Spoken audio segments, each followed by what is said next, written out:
Okay everyone, welcome to a new lens sharpness test. So we're using the lens sharpness test card that we've got here to determine sharpness on these two lenses.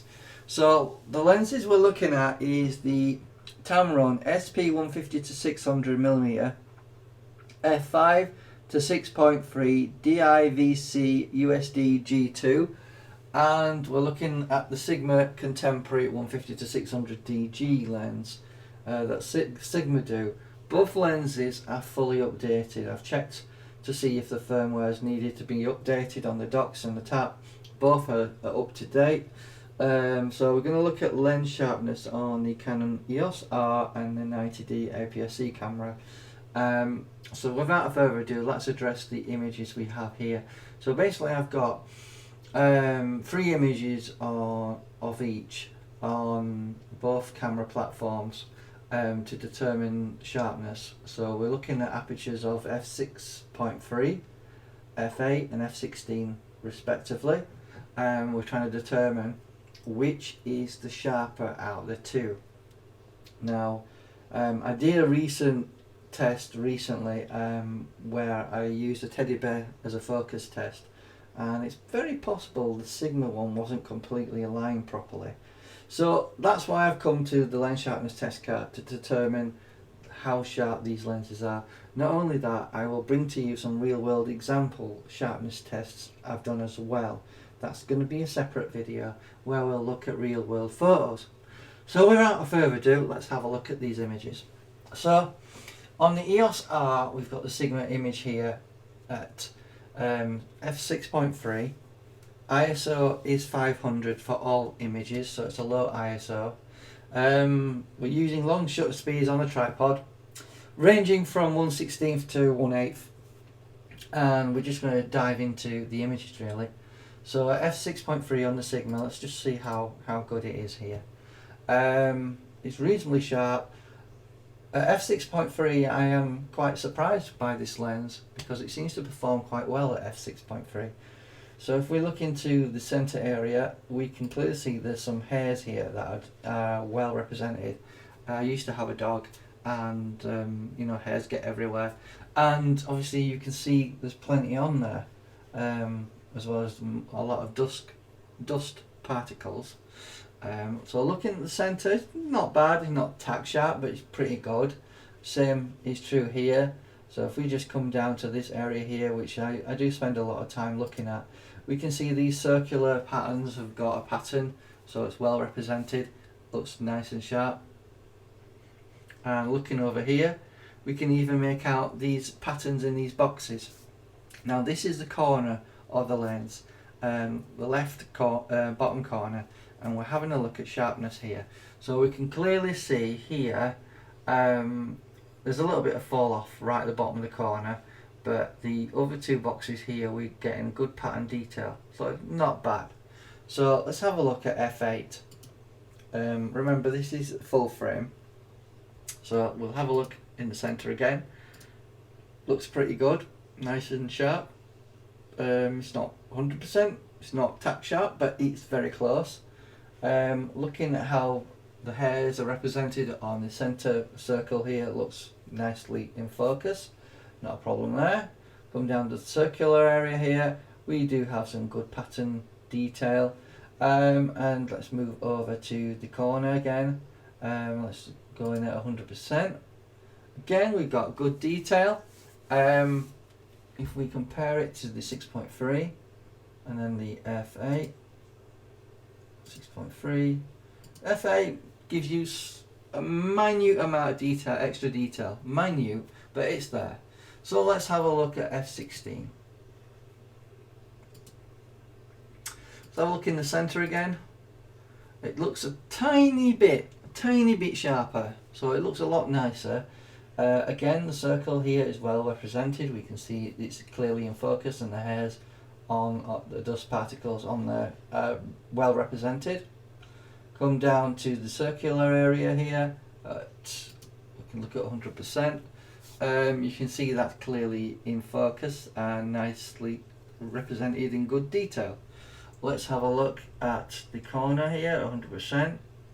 I would say the corner has come a bit more into focus here, and it looks quite nice. So let's just go back. This is on the Sigma, remember. That's 6.3. That's f8. And that's f16. So to my eye, f16 seems to improve. So without further ado, let's jump to the Tamron. So looking at the Tamron, we want to zoom in there and have a look at the detail. We're slightly off a little bit here in terms of the line of focus, but it's not to change the sharpness of what we need to assess. Looking at 100% again, it looks okay. It doesn't look tap sharp. In fact, I don't think it's quite as good as the Sigma. We can go back to the Sigma and have a look at the center. This is more or less what we're looking at. And let's go back to the Tamron at 6.3. It doesn't look as good. Yeah, the Sigma's sharper, definitely.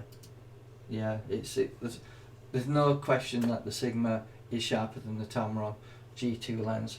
We are getting some detail. I wouldn't say it's blowing me out of the water looking at it.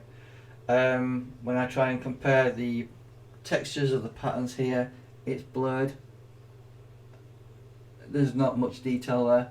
We go back to the Sigma. Here you can see definitely a vast improvement. And I did update all the firmware on both lenses, and there was no firmware update available. So that indicates that clearly the Sigma is winning here. If we go back to the Tamron and have a look at the boxes, I appreciate that the exposure is a bit off here, but again, we're at 100% here, and I just see blurriness really around these boxes where we've got texture. If we go back to the 6.3 example here, you can clearly see it's better.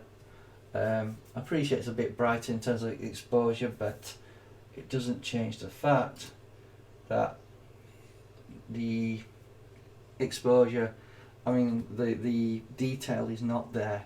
So let's have a look at f8. Have we got any improvement looking at f8? Let's zoom in there. We want to be at 100% to give us a good representation. Have we got any improvement from 6.3 to f8? Let's have a look.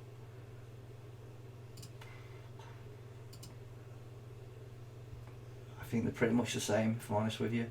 Let's come back down, see if we've got any more detail in the pattern here. No, still blurred out. Let's have a look here. We got any improvement? We can see a little bit of a pattern. Let's go back to 6.3 down to the bottom. Got anything there? Not really, no. And then obviously f8. There's a slight amount of extra detail, but not major. Let's have a look at f16 then. Zoom in there. Let's have a look. So I think it's significantly better at f16 on full frame, the EOS R. We can see some hairs here, see some detail. That the center looks a lot better. Let's just go back to f8 and have a look at the center where we was looking at. So that's f8 on the Tamron, and that's f16. So yeah, we've got extra sharpness there. f8, f16. Yeah, got more detail there, and we can see some hairs on here, dust particles. Yes, we can see some detail coming through the circular patterns here, which is a lot better. Great, that's what we wanted. And then we can see the patterns here. I'm struggling to recommend this lens, if I'm honest. Looking at the bottom left part of the corner where we've got these boxes, this box, obviously we can see the pattern there for yourself. You can see it's there. We've got pattern there, we can see that it's come back to life. This lens has a f16, but that means it's a lot darker than, say, what the Sigma would be.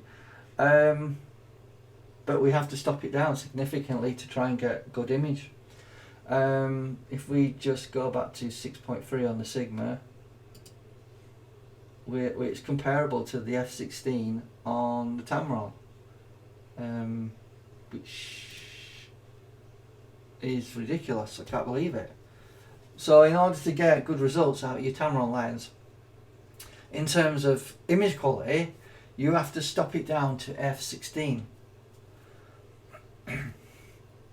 So it don't look too great to me, you know. If we look at the center and compare it to the Sigma at 6.3 center, so we're comparing 6.3 on the Sigma versus f16 on the Tamron, which doesn't look too great. Yeah, that's that one. So there you go. That's the difference. That's what my eyes are interpreting the image quality. You let me know, guys, what you think.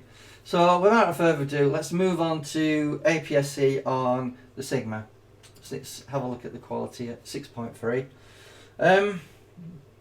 Basically what you'll find is APS-C is more challenging on these full frame lenses, and you normally have to stop it down, but I've been seeing something really unusual, because it seems to me diffraction, which is basically when you lower your aperture to a certain point, it can affect sharpness of your images, because a lot of people think you can stop your lens down to get better images, but there is a point of no return where if you keep going, stopping your lens down, you'll get to a point where it starts to soften your images and give you soft images basically. So stopping it down isn't always the answer. So obviously it's f6.3 here. Let's just zoom in on the Sigma. So we want to have a look at 100% if we can. So we're effectively at 960 millimeters, because these images are all at 600 millimeters point on the lens. So let's just have a look at these images. Obviously at 6.3 it's not tack sharp, but you are still seeing some detail in terms of these dust particles that's on the circle here. Let's just come down here, see if we can see any detail in the rings. Yes, we can see some detail. It's not as good as the EOS R's detail, obviously, because obviously this lens is designed for full frame cameras, not APS-C. But you are seeing some detail. It looks soft, but at least you can see the detail.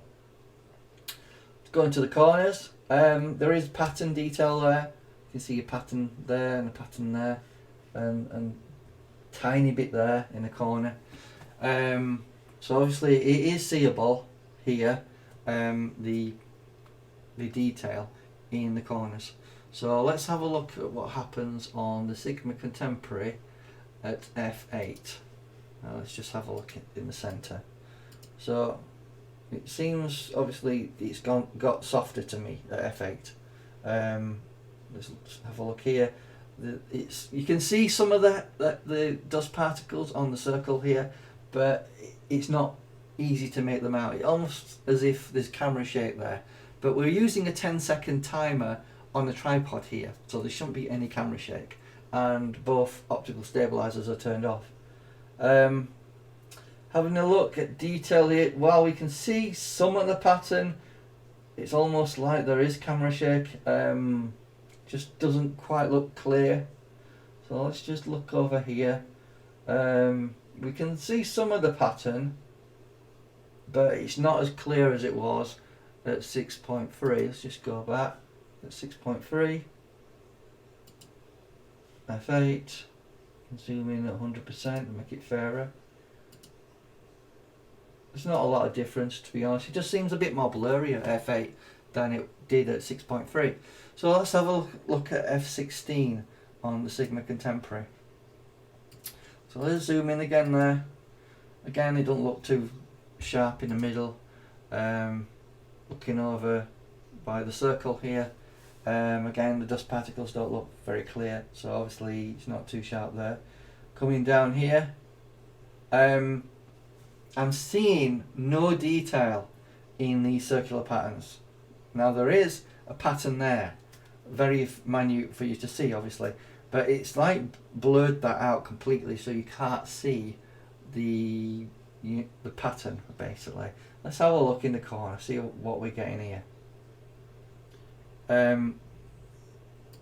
It's almost impossible to see the pattern. It's there, barely. We're at 200% here. It's also softening the number 1 that we've got on these squares. So clearly at f16 and at f8 the lens suffers from diffraction. So let's see how the Tamron manages. So this is the Tamron at 6.3. Let's zoom in and see what we've got here. Again, I think it's a similar story to the Sigma. It's just not that sharp. If we want to compare it to the Sigma at 6.3, let's just bring this back to 100% and zoom in there to 100%. So that's on APS-C. So that's 6.3 on the Tamron versus 6.3 on the Sigma when I press it.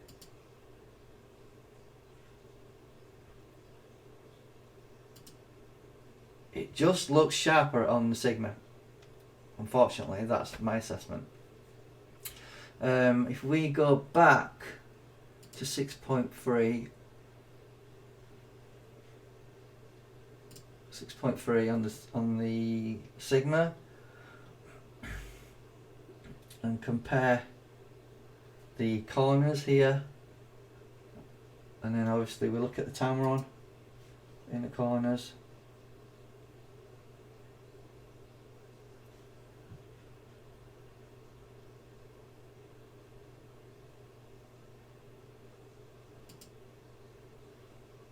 Oh no, it's very close.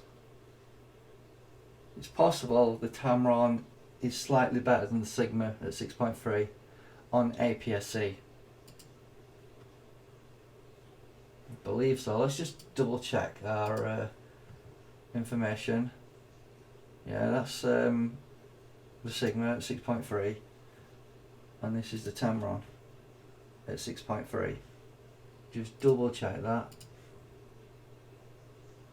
Okay. Yeah, so it does appear that on APS-C at 6.3 the Tamron might be beating the Sigma here. It's up to you to make your mind up what you think. I'll just double check, have a look at this pattern and double check.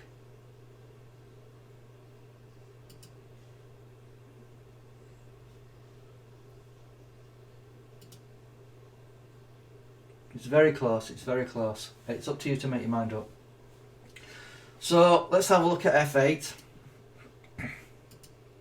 on APS-C. So this is F8 at 100% there. Obviously it's not that sharp at F8. Can't see any of the hairs here though. Let's have a look at F8 on the Sigma, which is that one. And you can make out some of the hairs. So it's a bit of a mixed bag this. It does appear the Sigma Contemporary is better at F8 than the Tamron is at F8, and yet the Tamron is slightly better at F6.3 than the Sigma is.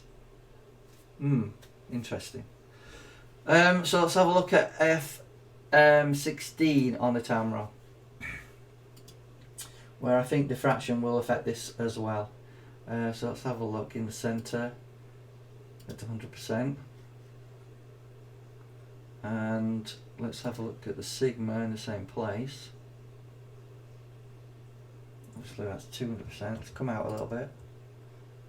So pretty much very similar. I would say at F16 the Sigma seems slightly better.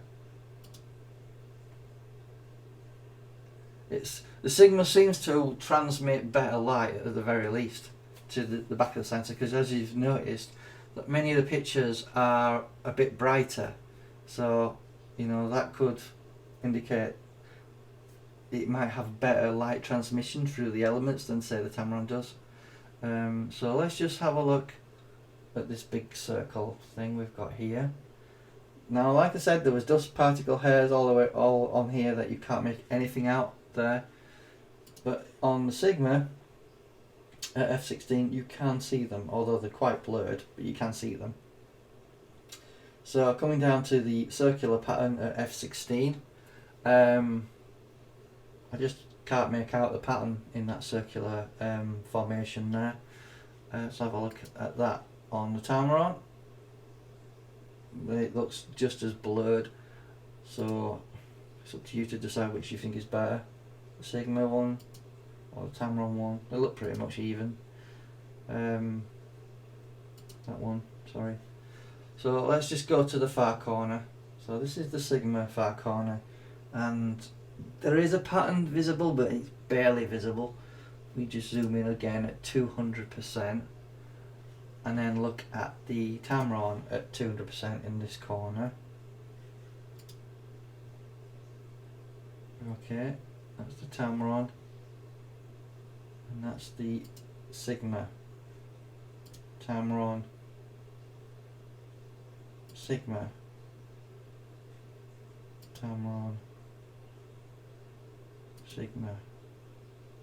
So guys, let me know in the comments what you think looking at these examples. Personally, I think it is better on the Sigma lens, is better on the EOS R for definite, because if you see this, if we just, I think we're in at 100% here, that's 100% on the EOS R. That's the Sigma contemporary lens. It's f6.3. And then if we look at the Tamron, same place, at 6.3, 100%, doesn't look quite as good in terms of sharpness. So that's the Sigma, that's the Tamron. So for me, to my eyes, there's some, obviously there are advantages and disadvantages to each lens, obviously depending on what platform you're using it, whether it be APS-C or full frame. But overall, I would have to give the Sigma 7 out of 10 and give the Tamron 5 out of 10 overall. You know, take into account both lenses' capabilities on full frame and APS-C. I hope you found this video informative. Looking at these examples, feel free to rewind the video and look at the examples. Hopefully I haven't whizzed past the examples too quickly for you to assess. You know, freeze the video if you want to see any images at any point. And if you would like a copy of these images, please let me know in the comments. I'll see if I can upload it for you guys to see. But again, hope this video helped you out. Thank you for watching. Subscribe to the channel if you enjoy the videos I do, and I hope to see you in the next one. Thank you.